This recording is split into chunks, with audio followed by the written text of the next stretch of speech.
안녕하세요, 최환님. 저도 시절 인연을 만나서 그 사람을 우연히 만났습니다. 그리고 사랑을 하고 그 사람을 이제는 잊으려고 고생하고 있는 중입니다. 안전하서나 그 사람 생각과 목소리, 행동 모두가 생각이 날 때마다 일하는 데 집중하고 땀을 흘리고 운동을 하며 명상을 하며 미안합니다, 용서합니다, 고맙습니다, 사랑합니다를 외쳤어요.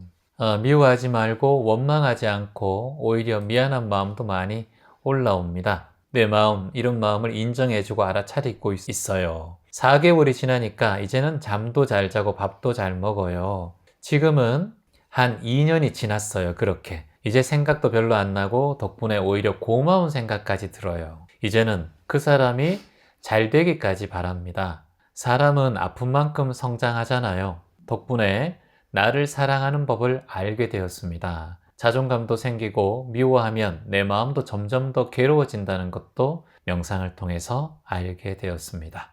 진심으로 사랑했으니까 이제는 그 마음의 길이 생긴 것 같습니다. 재환님, 세상에 공짜는 없어요. 그쵸? 좋은 경험했고요. 공부로 그 사람을 받아들이는 것도 좋을 것 같습니다. 이제는 더 좋은 인연을 또 기다립니다. 힘내보겠습니다. 라고 해주셨습니다. 처음에는 아프고 고통스러운 마음이 계속해서 올라왔는데 이제는 수행정진하면서 2년 정도 지나고 나니까 오히려 그 사람에게 고마운 마음도 생기고 그 사람이 잘 되기까지 바라는 마음이 생긴다 하셨어요. 아픈 만큼 성숙해지고 본인의 마음도 성장해졌다라는 말씀을 해주셨어요.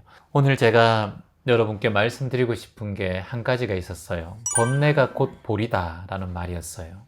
우리 같이 한번 따라해 볼까요? 번뇌가 곧 볼이다. 이 볼이라는 말은 깨달음이란 말입니다. 그리고 깨달음으로 향해 가는 수행이라는 말을 볼이라고 표현합니다. 근데 어떻게 번뇌가 곧 깨달음이 될 수 있느냐? 전혀 연관관계가 없는데도 왜 많은 분들이 이 번뇌, 성인들이 번뇌가 곧 볼이다, 보리심이다 이렇게 얘기했을까요? 그래서 그러면 보리는 어떻게 얻어야 될까? 보리는 여러분 바로 반야로 얻을 수 있습니다. 오늘은 제가 불국사이기 때문에 제가 약간 불교 용어를 좀 쓰겠는데요. 반야로 보리를 만날 수 있습니다. 무엇으로 만난다고요? 반야로 보리를 만날 수 있다.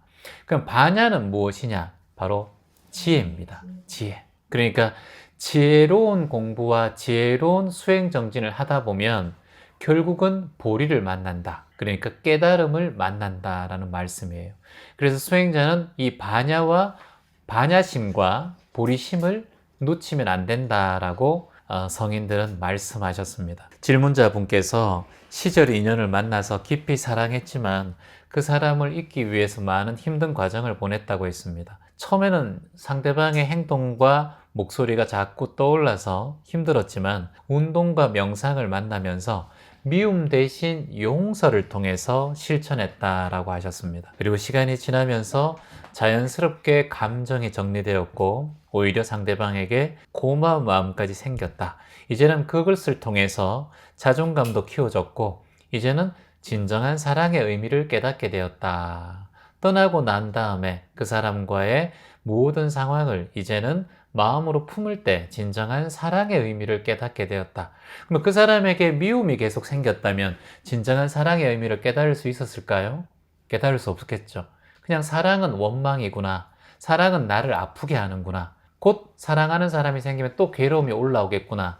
라고 생각이 올라오겠죠. 그러다 보면 새로운 인연을 만나도 그런 마음이 업이 되어서 먼저 마음에서 올라오게 되겠죠. 그러면 그 사랑이 온전하게 그 사람을 안고 순수한 사랑을 할 수 있을까요? 할 수 없겠죠.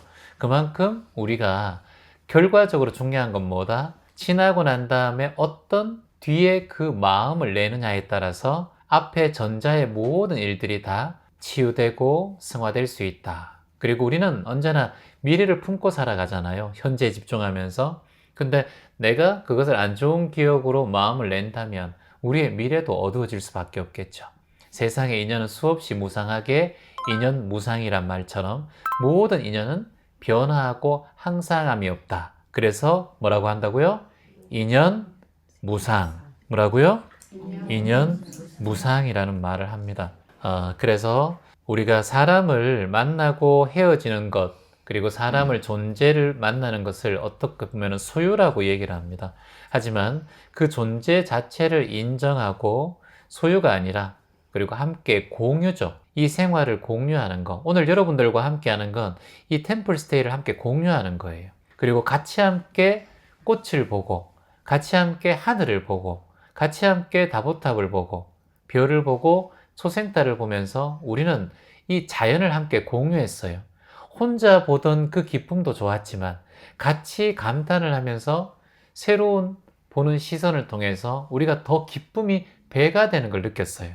그렇지 않아요, 여러분? 맞 서로 좋아하고 웃고 와 지금 봐라 저렇게 아름답네 이 길이 이렇게 아름답구나 이 시절 인연을 우리가 함께 하고 있구나 그러니까 더 입꼬리가 올라가고 감탄이 저절로 막 생겼어요. 물론 혼자 있는 시간도 중요하지만 이런 시간을 통해서 더욱더 내가 사람들과 함께 그 감정을 공유하고 있다. 그것이 참 중요한 것 같아요. 그래서 우리는 시절 인연을 같이 함께 인정하고 공유하면서 그것을 기억을 통해서 우리의 마음속에 남아있을 때 그때 우리가 추억을 먹고 산다 이런 얘기를 해요. 그쵸? 그래서 이 경험은 우리를 성장하게 하고 어떠한 과정이라도 우리는 이 과정을 통해서 또다시 한번 성장한다. 자, 같이 한번 따라해 볼게요. 모든 인연은 성장의 인연이다. 성장의 인연이다. 모든 인연은 모든 인연은 나를 성장하게 한다. 나를 성장하게 한다. 고통을 피하려 하지 말고 고통을 피하려 하지 말고 그대로 받아들일 때 그대로 받아들일 때 그 인연으로 인해 그 인연으로 인해 나는 성장할 수 있다. 나는 성장할 수 있다. 자, 그러면 내가 마음이 아프고 몸이 아프면 그 사람을 진정으로 사랑했다는 거죠. 그쵸? 진심으로 사랑했구나라고 하면 됩니다. 그리고 내가 안 아프고 멀쩡하다면 사랑도 안 했네 이렇게 생각하시면 돼요. 그러니까 아픈 것은 곧 내 사랑이 컸다라는 걸 인정하는 상황이라고 생각하면 됩니다. 제가 어제 말씀드린 겁니다. 사랑도 변화일 뿐이에요. 형태의 변화예요. 그것은 끝이 아닙니다. 여러분들이 또 다른 형태로 사랑을 하면 돼요. 그게 자연을 사랑하든 여러분이 누구를 사랑하든 그리고 또 다른 사람에게 사랑을 전달하든 우리가 이재민에게 기도하고 그 사랑을 또 베풀든 어떠한 형태로도 변화하는 것이지 끝이 아닙니다. 내 사랑은 끝이야. 그런 게 아니에요. 복이 자꾸 옮겨가듯이 사랑도 자꾸 옮겨갑니다. 그래서 모든 사랑을 하나에만 집중하고 살아가는 사람은 오히려 더 단절될 수 있죠. 내 사랑은 언제나 씨앗이 되고 민들레 홀씨처럼 멀리 퍼질 수 있다라고 긍정적인 마음을 낼 때 우리의 마음은 편안해집니다. 자, 이별의 아픔을 인정하고 나의 내면을 들여다보는 소중한 시간이 됐으면 좋겠습니다. 사랑이 떠난 게 아니라 그 사랑으로 인해 내가 성장했구나. 내가 다시 한번 성장했구나 라고 마음 내면 좋겠습니다.